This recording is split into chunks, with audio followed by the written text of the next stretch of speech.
What is up, everyone? It's Ricky572. Return a chance. Today is June 17, 2023. We're gonna hop on and do a quick market watch. So last time we took a look at Visastar Frost, they were sitting around like $30 to $35 for the secret rares. But it looks like now these secret rares are starting to go down a bit. People are starting to list them for $23.99, $26.99, $27, $28.99. Heading up to $30, but they are under that $30 mark now. What surprised me though was that the Starlight, my brother actually put one of these at the little packs we get at regionals for entry, the entry packs. He put a Starlight version of these, and we were trying to get rid of it for like $170 to $200, but no one was biting, and we finally got rid of it after it started to go up.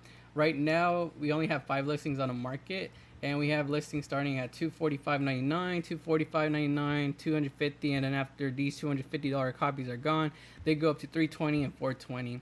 Honestly, though, I think these might come down later on. It's just hype pushing it up at the moment because they got new support. But let me know how you guys feel about Visastar Frost down in the comments below. What do you think it will bottom out at? OctoDice got some new support. It's just a monster and a new spell card, but it looks like people have already started to buy these out. We have collector rares going up. They were sitting at a market price of $30. Now we have these collector rares going up to $49.98, so $50, $50.99, $54.90. Going up to $70, $70, $80 on the first page. So yeah, they are going up in price. I honestly think it's just hype though because of the new OctoDice support. This one looks like it's around $23. The Queen, I don't think they really play this. Maybe just like one copy of these. It's around like $15, $20. So $19.99, then $20.48, so around $20ish, and it was sitting around like $15. So not too much of a price increase, but it is starting to go up. Then we have these ultra rare printings. They're under $1 right now, so I don't think these are too bad of a buy because I don't think they're gonna get a reprint in Age of the Overlord. Why would they put reprints in a set that's not like a reprint set? Unless I might be wrong, but still, I don't think they'll do that. These were sitting like under $1. Well, like $1.50. I remember buying some for like $1, and they're starting to go up to like $2, $2.39, $3.50 with shipping, $2.75 with shipping. So I'm gonna call it like $2 to $3 for these. I still think it's a good pickup because, like I said, I don't think they're gonna get reprinted, and it's not too expensive. It's not like $10, $15 per copy, so it's still pretty cheap in my opinion. But let me know how you guys feel about this OctoDice stuff. Are you guys going in on it? Are you gonna hold off on it? What did you think of the new support? If you guys saw the new support, I think it's like a monster that could special itself from the graveyard, but it does lock you into reptile, so that's the only downside. But let me know down in the comments how you feel about it. Every time we get reptile support, we always have a SnakeGrain buyout happening, so I wanted to take a look at SnakeGrain. I actually kind of expected SnakeGrain to go up because in Battle of the Legend we do have some new reptile monsters coming out, so I thought the buyout was going to be then, but I didn't expect the OctoDice support. But with the OctoDice support coming out and being announced, SnakeGrain did start to get a buyout for the collector rare. It was sitting around $35-ish. I remember copying mine around like $20 to $30. But right now we have them at $59.98, $58.99, $59.99, $59.99. So it looks like they're settling at that $60 price point.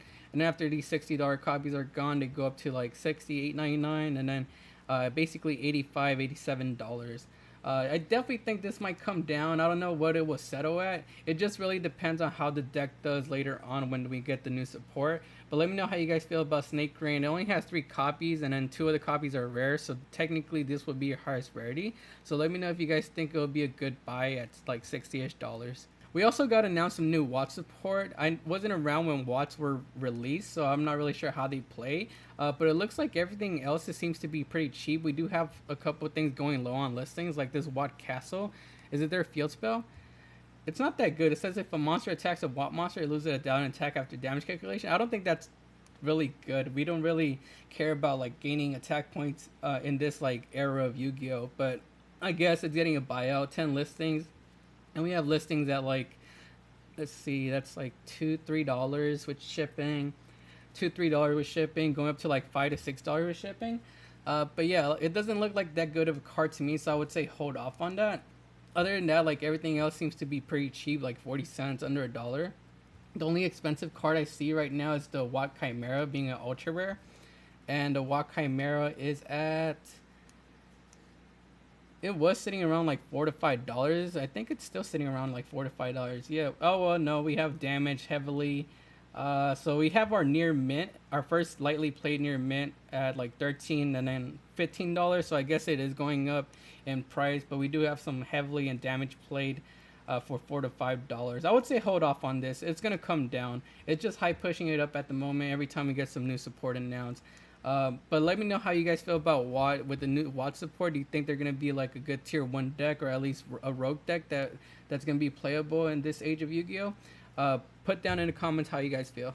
Next card we have on our list is Summon Limit. So I was taking a look at this card and saw it going low on listings. It was like below 15 listings last time I took a look at it, but it looks like now we have a couple more listings on the market. We have 23 listings, but this card was sitting around like $5-ish a couple months back, and now we have our first near mint lightly played at $8, and after that they go up to $8.69, $8.70, then heading up to like that $10 price point. I actually sold like 3 of mine for $14.99 each, so I thought they were a bit more expensive, but still they could reach that potential since they only have 3 copies available, ultra rare, rare, and then commons. So you don't have to worry if you're a budget player, because you do have commons and rares available. These rares are probably going to be the most easiest to access since they're from El Dorado. But if you do want to go look into the ultra rares, right now might be a good time to buy at like $8, not too expensive, because I don't see this card getting a reprint anytime soon. So if you do want to play this in the highest rarity, I would say buy now before they start going up even higher in price. I'm not sure how good Mana DM is going to be with the new support coming out in Duelist Nexus, but I wanted to take a look at this card and see how it's doing. Right now we have 48 listings on the market, and we have listings starting at $28.98, $29 basically with shipping, $29 with shipping, $30.99, $31.45, and $31.50. So let me know how you guys feel about Peaceful Planet Calorium. I think this card might reach like a high price point of like $40 to $45 later on when we get the new Mana DM support. But I don't know how good it's going to be. If it does good, it might go up in price. If it doesn't do that good, it will probably fall after the hype hitting like the $25 to $30 price point again. But I can see it going up in the next couple of weeks, the closer we get to Duelist Nexus. But yeah, if you guys think we should pick some of these up right now, let me know down in the comments below. If you guys think we should just hold off on this and Mana DM isn't going to do as good as people think, let me know down in the comments below as well. I've seen some people play the Rika deck with like Sun Avalons or just pure Rika in general and do pretty well. Not like top tables, but like top 16, top 64. So it could perform. It's like a rogue deck at the moment. Snowdrop the Rika Fairy doesn't have a reprint. It was sitting around like $3 back in February, but right now, since it missed the reprint mark, we have 38 listings on the market, and we have listings starting at 12. That's basically $13. $14.25 with shipping, $14.45, $14.80, heading up to $14.85, $14.97. So we'll call it like $15 for this card. But yeah, it missed the reprint mark, and I'm not really sure where else it would get reprinted at. Maybe the 25th Century 10s. But that's the only other place I see it getting reprinted. Other than that, it's probably going to be one of those cards that stays high at the moment at like that $15 mark for quite a while, especially if it keeps doing good or someone tops with it. But let me know how you guys feel about Rika Snowdrop the Rika Fairy. People are expecting this card to get banned, but instead Branded lost their trap card that gives them access to this, but they still got a fusion monster that could do the exact same thing. This card basically locks your opponent out of special summoning for the turn, right? If this card is special summon, you cannot special summon any monster. Yeah, because you give this to your opponent and you summon it on their field. So this card was bottoming out at like $13, but now it's coming back up since it's not banned. And people are playing Branded this format, so they want to check this out. 20 listings on the market, and we have listings going up to like, so we have our first listing at $18 right there, $19.50 with shipping, $19.99, $21.99, and going up to $24.94 on the first page. So almost hitting $25.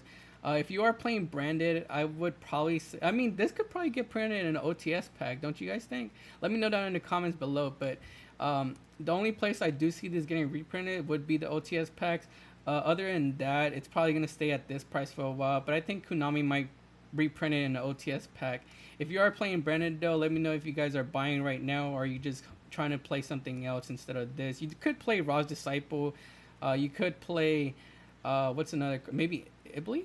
Yeah, I think you can play Ibli as well to lock your opponent out. There's other cards that lock your opponent out, but this one does it the best because it's a lingering effect. So if you get it off removed off, if they remove it off the field, they're still not able to special summon it.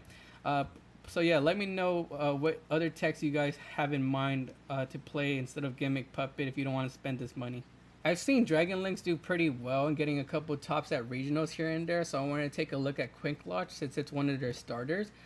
So the first one we're gonna take a look at is Secret Rare from Circuit Break. I think this is the original printing.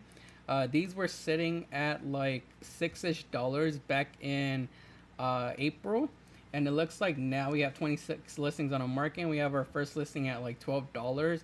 After that, they go up to $13.33, $13.97, $13.99. $14 hitting $14.49 with shipping on the first page. So I guess they like doubled in price for these. And I could see these going up even higher because Dragon Link is one of those decks that comes in and out of the format, and it's always one of those favorites. So I could see this going up to maybe hitting like $20. The Secret Rare reprints, these were sitting around like $4 to $5 back in like March, April. Now we have them sitting at 31 listings. We have our first listing at 750, 750. 7.99, 7.56, and that's basically like $8, $8 to $9. So they're heading up as well. The commons are pretty expensive from the structure deck as well. These were sitting around like $2.50. Now we have them going up to $4.50 with shipping, $4.95, $4.99, $4.27, and that's basically $4.44 with shipping. So yeah, $4 to $5 for these comments as well. So if I were you guys, I would probably pick up my copies of Quick Launch. I don't see it get reprinted anytime soon, so I would pick up my copies of Quick Launch if you are planning to play the deck this upcoming format.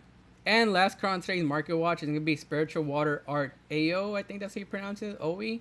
This super rare trap card from Astro Pack 2 is going low on listings and going up in price.